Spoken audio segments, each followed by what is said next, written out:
Đại Nông Tôn chào, xin chào bà con. Chúc bà con luôn vui vẻ, nhiều sức khỏe, tràn đầy sức sống.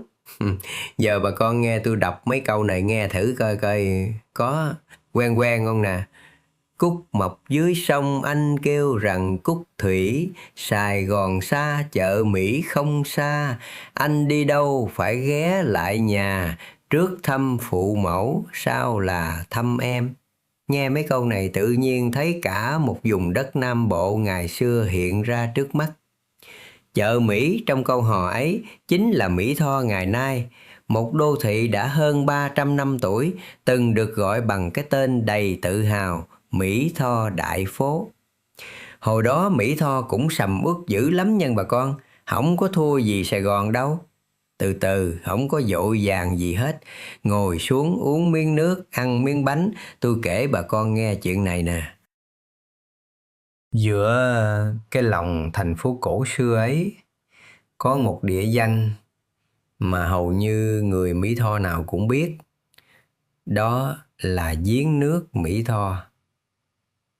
Nghe cái tên thì ai chưa từng tới thường tưởng tượng đó là một cái giếng tròn như ở quê mình. Có thành xây bằng đá ong, có gầu nước với sợi dây thừng đong đưa. Nhưng không, giếng nước Mỹ Tho lại là một hồ nước lớn nằm giữa lòng thành phố. Một nơi vừa mang dấu tích lịch sử, vừa là ký ức của biết bao thế hệ người dân xứ Tiền Giang. Ta nói nhắc tới thôi là bao nhiêu cái ký ức nó ùa về bà con ơi.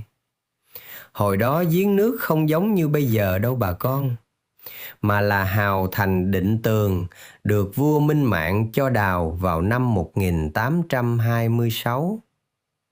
Dưới thời nhà Nguyễn, thành Định Tường được xây dựng để bảo vệ vùng đất phía Nam, dài hơn 1.000 mét. Đoạn hào thành này xưa thuộc làng Bình Tạo, tổng Thuận Trị, huyện Kiến Hưng, phủ Kiến An. Đến năm 1861, thực dân Pháp đánh chiếm thành Định Tường. Lo sợ nghĩa quân từ phía Tây phản công, họ cải tạo đoạn hào thành một con kênh mới và đặt tên là kênh Nikolai. Chiều rộng kênh khoảng hơn 100 mét. Khoảng năm 1883, người Pháp tiếp tục xây dựng hai cây cầu sắt kiểu Eiffel bắc ngang con kênh. Một cây cầu nằm ở phía trong, gần vị trí đầu giếng nước, ngày nay là đường ấp Bắc. Cây cầu ấy được gọi là cầu Nikolai, bắc qua đường Địa hạt số 6.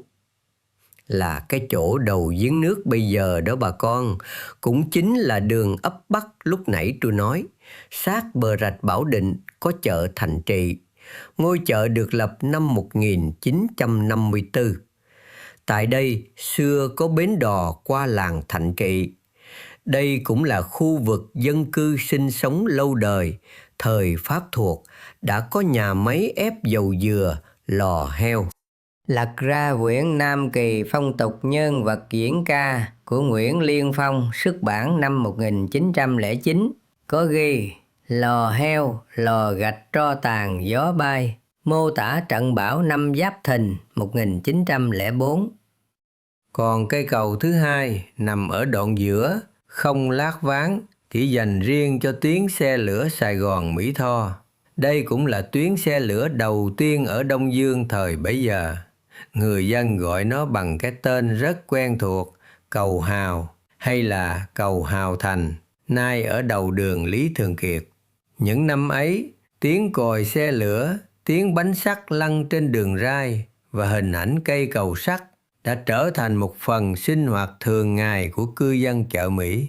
Rồi cái theo thời gian, con kênh Nikolai dần bị bùn đất bồi lấp.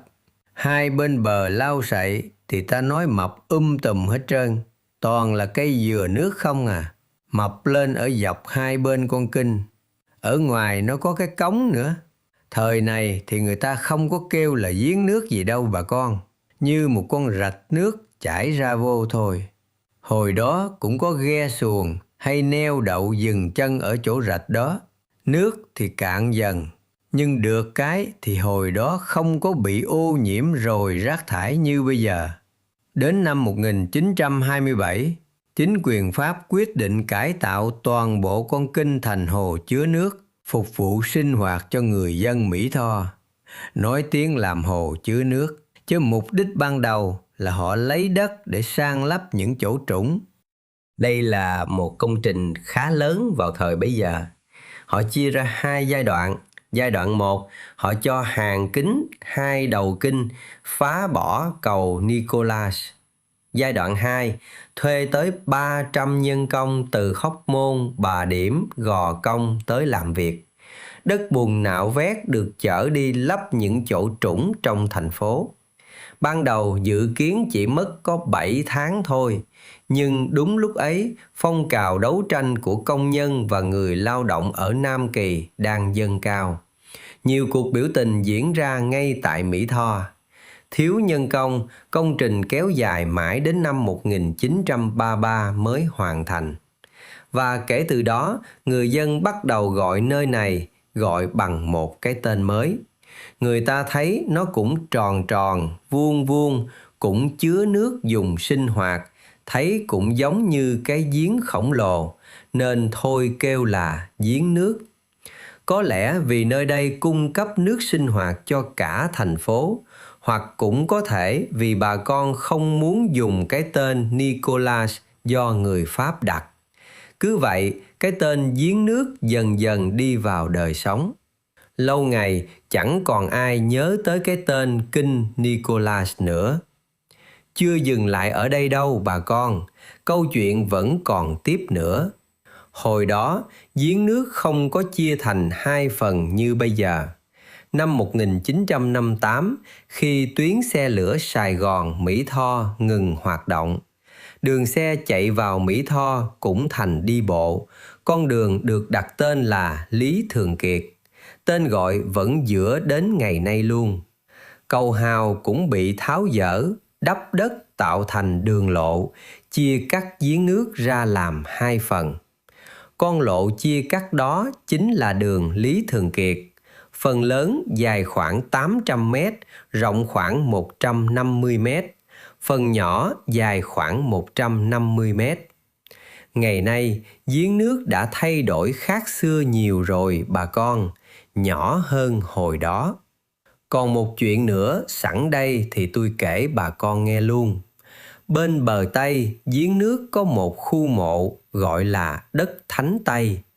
Ở cái khu đất này có nhiều ngôi mộ lính Tây tử trận, đồng thời cũng có số Việt Giang được chôn ở đây luôn. Mà giờ thì khu đất này không còn nữa rồi. Trong đó có ngôi mộ Trung tá Budes.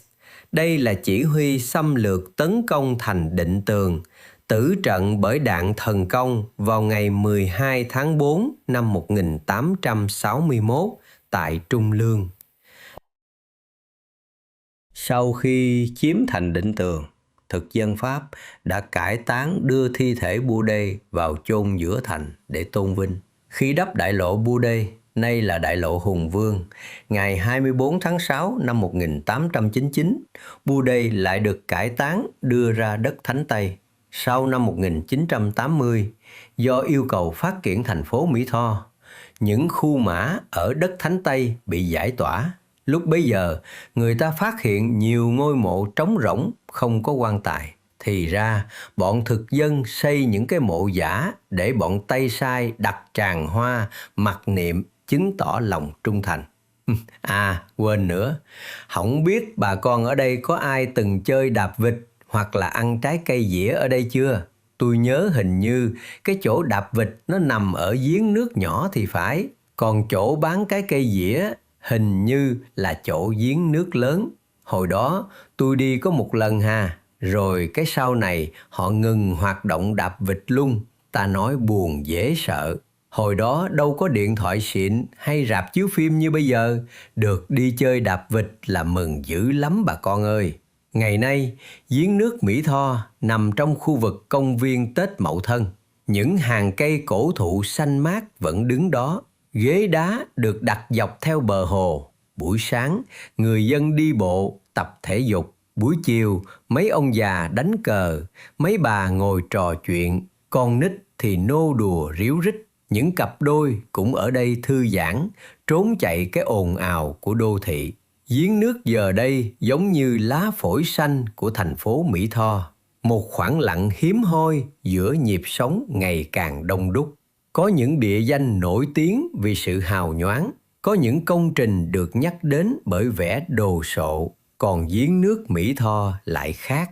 Nó nổi tiếng bởi ký ức, bởi những câu chuyện được truyền từ đời này sang đời khác, bởi những buổi chiều gió lộng, bởi tiếng rao hàng từ chợ Thạnh Trị, bởi bóng cây già soi xuống mặt nước và bởi tình cảm của người dân dành cho nơi mình sinh ra, lớn lên.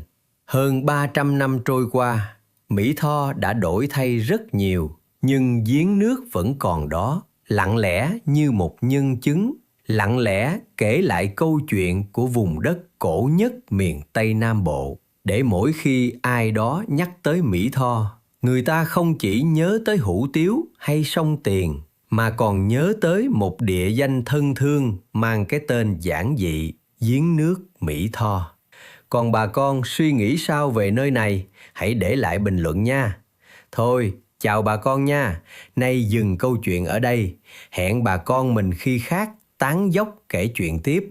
Nhớ cho tôi xin một lượt thích, một lượt đăng ký kênh, một lượt bình luận nữa nha. Cảm ơn bà con ngồi nghe tôi kể chuyện nha.